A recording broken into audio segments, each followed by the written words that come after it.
Fala pessoal, aqui é o Eric Ruas e a gente vai dar continuidade no nosso curso de como fazer um cronograma de obra do zero. Então no vídeo anterior o que a gente viu? A gente viu que a gente tem que colocar o nosso projeto de forma estruturada ao longo do tempo. E as melhores práticas são pelo PMI, que ele organizou quais são as principais dificuldades que todos os gerentes de obra já tiveram, colocaram dentro de um livro chamado PMBOK. E ele elenca diversas áreas de conhecimento, no qual você pode estruturar em cima das suas áreas, né? Tá ok? Com isso você vai dividir o seu projeto em 5 partes. Primeiro, a inicialização, no qual você vai abordar tudo que tem no periférico do seu projeto. Depois você vai ver a parte de planejamento, você vai planejar certinho cada parte, quais são as atividades que você vai fazer, você vai planejar o seu escopo. Depois você vai partir para a parte de execução da obra, você vai partir para o check control, ou seja, o controle das atividades. E por último você vai fazer a sua desmobilização, que é a finalização do projeto. Tá certo, pessoal? Então a gente começou a falar sobre gerenciamento de projetos, sempre trazendo para nossas obras. Por que eu estou fazendo isso? Porque obra é um projeto e todo projeto ele é começado com um documento. A maioria das empresas, as empresas sérias, fazem o que? Você só começa um projeto se você fazer um documento inicial. Aqui a gente vai chamar esse documento inicial de TAP, termo de abertura do projeto, ou termo de abertura da obra. Mas para que serve isso daí? Nesse documento a gente vai falar tudo que o cliente quer, qual que é o objetivo do nosso projeto, qual que vai ser o nosso cliente, qual que vai ser o gerente do projeto, entre outras alternativas que você pode colocar ali no seu termo. Para quê? Para te assegurar depois numa possível mudança de áreas, uma possível mudança de ambiente.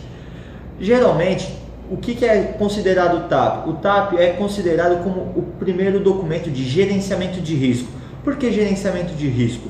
Todo projeto ele está sujeito a mudança. Na verdade não é sujeito a mudança. Todo projeto ele muda. O escopo ele vai mudar. Não adianta você pensar que não. Por quê? Porque é normal mudar o escopo. Você vai adequando o seu projeto à medida que ele vai mudando. Então, para você se cercar, para você se proteger, o que você faz? Você coloca nesse documento inicial todas as possibilidades e quais os limites que você vai. Por quê? O seu cliente depois ele vai querer tudo que ele pediu, independente de fatos supervenientes. E você não pode aceitar isso daí dele. Tá ok? Nesse documento, o que ele vai ter? Além de ter todas essas informações que eu te falei, ele vai ter 3 informações principais, que são as restrições, os requisitos e as premissas. A gente vai falar um pouquinho de cada um, mas antes eu vou falar um pouquinho mais de o que esse termo de abertura ele vai te ajudar. Imagina se você começa a fazer um projeto e nesse projeto você não tem as restrições que o cliente vai fazer ou vamos colocar as premissas que ele quer. Você está entendendo o que pode acontecer? Você pode tirar do seu bolso alguma coisa que não estava contratada. Então por isso que a gente deixa como um dos principais documentos esse termo de abertura do projeto. Tá certo, para a gente te ajudar, o que eu vou fazer aqui? Aqui no site eu vou deixar para você um modelo, um cronograma ali, como você vai fazer esse termo de abertura. É um modelinho básico que a gente vai deixar para você colocar aí na sua empresa. Então fique tranquilo que a gente não vai te deixar na mão. Vamos lá, outra coisa que você vai te proteger esse termo de abertura é a seguinte situação. Toda vez que um cliente contrata alguém, ele contrata o melhor dos mundos.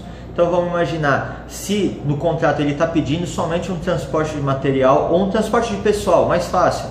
O que ele vai imaginar? Um transporte pessoal, ele vai imaginar uma Mercedes, ele vai imaginar uma BMW, no qual você, que é gerente do projeto, querendo economizar, vai pensar num Fusquinha. E realmente o que o projeto precisa é de um Gol. Tá certo, vai ser intermediário, então você tem que botar os limites ali do seu projeto, porque senão o cliente ele vai pedir demais e você vai desembolsar do seu lucro esse material, tá certo? Vamos lá, o primeiro item que a gente vai falar aqui são restrições. O que são restrições? São limites que você pode fazer no seu projeto. As principais restrições são as restrições que a gente vai falar sobre custo, prazo, qualidade. Ou seja, a obra deverá terminar em tal dia, ou a obra deverá no máximo gastar até tantos mil reais, ou a obra deverá ser trabalhada com tal tipo de tecnologia. Ela te restringe, não deixa a opção, você tem que fazer daquele jeito. Ou seja, o cliente ele te coloca, te amarra aquela solução para aquele tipo de problema. Então não mistura com outros tipos de requisitos, porque muitas vezes o requisito ele vai te enganar para você imaginar assim, não, isso daí seria uma restrição. Não, a restrição ela te limita, ela te dá um limite até onde você pode ir.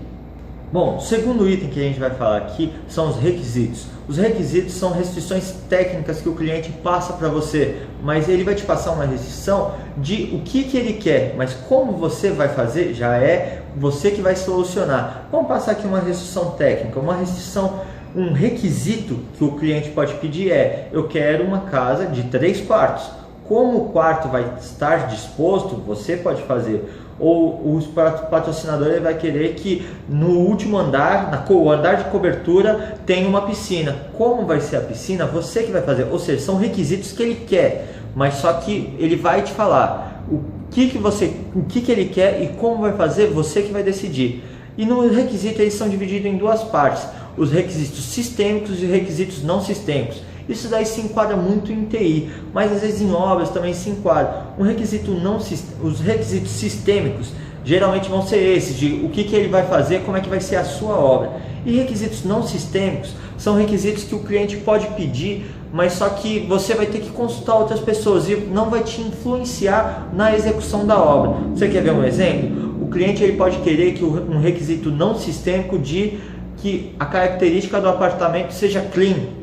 Opa, você vai ter que passar para alguém para fazer isso, mas ele não te diz como fazer, mas a execução da obra vai sair da mesma forma, só vai mudar essa tonalidade de fora, ou seja, a obra não vai ser influenciada, tá certo? Ó pessoal, uma dica importante: todos os requisitos, quando você listar, eles têm que ser mensuráveis.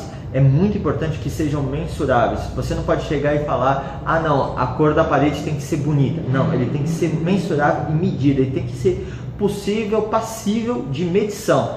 Porque o cliente ele pode estar imaginando qualquer coisa diferente, menos o que você está pensando.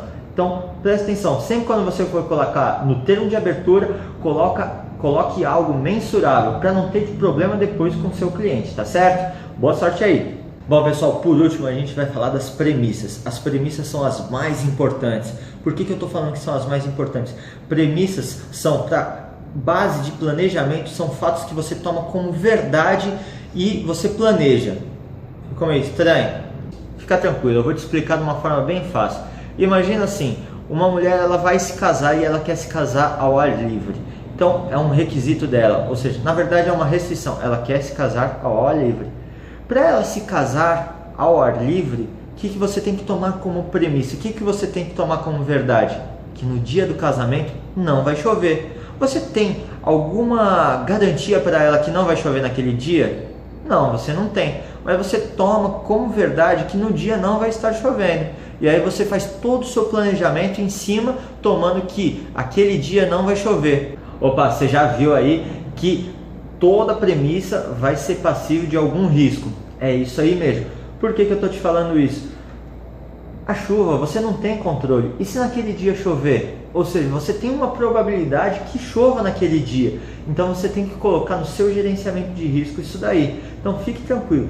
Toda vez que você tiver uma premissa, você coloca no seu planejamento de risco. Para você, por algum acaso, fazer algum tipo de contenção ou algum tipo de aporte para aquele risco, tá certo? Mas é muito tranquilo. Tome como verdade aquela situação e depois gerencia qual a probabilidade daquilo não acontecer ou acontecer, tá certo? Muito fácil até aí, né? Bom, beleza, a gente já fez agora nosso termo de abertura do projeto. A gente listou nossos principais premissas, nossos principais requisitos e nossas principais restrições. Agora você já está começando a imaginar mais ainda como você vai fazer o seu cronograma, né? Tá certo. Agora a última grande dica: sempre quando você fizer o seu termo de abertura, coloque o seguinte item: não está previsto no escopo tais atividades. E você coloca as atividades que não estão previstas no escopo. Por que isso? Porque pode ser que seu cliente ele venha falar que eu pensei que isso fazia parte do pacote. Você quer ver como é muito fácil acontecer? Imagina você fazendo uma fundação. De repente você encontra uma rocha no meio da fundação. Você sabe, você que é engenheiro, a sua aparelhagem vai mudar, todo o seu cronograma vai mudar, tudo vai mudar por causa dessa rocha se ela for grande. Então você tem que colocar, não está previsto essa retirada de rocha, porque você que é engenheiro sabe que aquilo é uma atividade a mais e deixa muito mais caro, mas o seu cliente não sabe. Então se você tem que deixar isso daí sempre registrado para o seu cliente. Esse daqui é só um exemplo, mas você que está no mundo da engenharia, você sabe muito bem que tem diversos exemplos semelhantes a esse, tá certo? Bom pessoal, é com essa dica que eu encerro esse vídeo. Peço para vocês entrarem nesse termo de abertura, dar uma olhada e já comecem a ver o que poderia dar errado dentro do seu projeto e imaginar quais são as premissas, restrições, verificar quem são os stakeholders e começar a listar, tá certo? Bom estudo aí para vocês e a gente se vê no próximo vídeo.